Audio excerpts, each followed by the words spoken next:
కేంద్ర హోంశాఖ సహాయ మంత్రి బండి సంజయ్పై బీఆర్ఎస్ ఎమ్మెల్యే కేపీ వివేకానంద సంచలన వ్యాఖ్యలు చేశారు.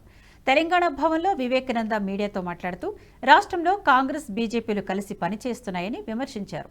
ఆ రెండు పార్టీల మధ్య బంధం రోజురోజుకు బలపడుతోందని ఎద్దేవా చేశారు. సీఎం రేవంత్కు బండి సంజయ్ కోవర్టులా మారారని కీలక వ్యాఖ్యలు చేశారు. అసలు బండి సంజయ్ కేంద్ర మంత్రి కాదని సీఎం రేవంత్ రెడ్డికి సహాయ మంత్రిగా పనిచేస్తున్నారని సంచలన వ్యాఖ్యలు చేశారు. అందుకే తరచూ రేవంత్ రెడ్డి పొగడ్తల వర్షం కురిపిస్తున్నారని విమర్శించారు. కాంగ్రెస్ బీజేపీల వల్ల రాష్ట్రానికి ఉపయోగం లేకపోగా నష్టం ఎక్కువ జరుగుతుందని మండిపడ్డారు. డైరెక్ట్ మరి యొక్క కాంగ్రెస్ బీజేపీ పార్టీ యొక్క అనుబంధం అసెంబ్లీ వేదికగానే బయటపడ్డది. చాలా క్లియర్గా బయటపడ్డది.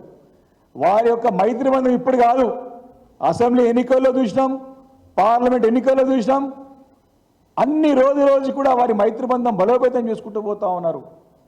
మొన్న జరిగిన అసెంబ్లీ సమావేశంలో సాక్షాత్ ముఖ్యమంత్రి గారే బీజేపీ ఎమ్మెల్యేలందరూ కూడా పొగుడుతూ వారందరి దగ్గర తీసుకుంటూ వీళ్ళంతా బాగా ఉన్నారు, వీళ్ళంతా మంచిగా ఉన్నారని చెప్పి అసెంబ్లీ వేదికగా వారి నాయకుడికి తీసుకుంటే వారి ప్రతి సభ్యుడి వరకు కూడా పేరు తీసుకొని, ఎందుకంటే వారు కూడా గతంలో బీజేపీ నుంచి వచ్చిన వారే కదా, గతంలో వారు ఏబీవీపీగా పనిచేసి బీజేపీలో వచ్చారు కాబట్టి స్పష్టంగా వారి యొక్క బంధం ఇక్కడ చాలా క్లారిటీగా కనపడతా ఉంది. అందుకే వారు వేదికలో వారు క్లియర్గా పోయి మన బడేబాయ్ అని చెప్పిన మాటలు ఈరోజు బడేబాయ్ చోటేబాయ్ ఒక్కటే అని చెప్పి చాలా స్పష్టంగా కనపడతా ఉంది.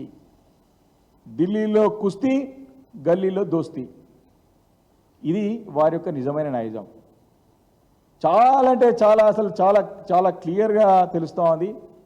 ఢిల్లీలో కుస్తీ పడుతున్నారు, గల్లీలో వచ్చి దోస్తీ చేస్తున్నారు, దోస్తీ చేసుకుంటా ఇలాంటి మస్తీ మాటలు మాట్లాడుతూ ఉన్నారు. దీని ప్రజలందరూ, తెలంగాణ ప్రజలందరూ కూడా గమనిస్తూ ఉన్నారు.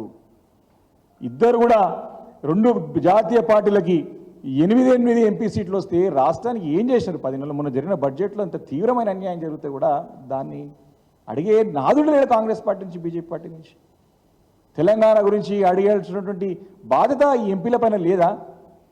ఈరోజు చెప్పాల్సిన అవసరం ఉన్నది. వారు నిజంగా కూడా కేంద్ర హోంశాఖ మరి మంత్రిగా ఉన్నారు. వాళ్ళు మంత్రిగా ఉన్నప్పుడు రాష్ట్రానికి ఏం చేస్తామని చెప్పాల్సిన అవసరం ఉన్నది కదా. చెప్పకపోగా వారిని ఈ రకంగా ముఖ్యమంత్రి గారిని వారు రోజు వారి వెనకేసుకుంటూ వారు చేసిన పనులన్నీ సమర్థించుకుంటూ కాంగ్రెస్ పార్టీ కంటే ఎక్కువగా ఈ సహాయ మంత్రి, ముఖ్యమంత్రి రేవంత్ రెడ్డి సహాయ మంత్రి బండి సంజయ్ మాట్లాడుతూ ఉన్నాడు.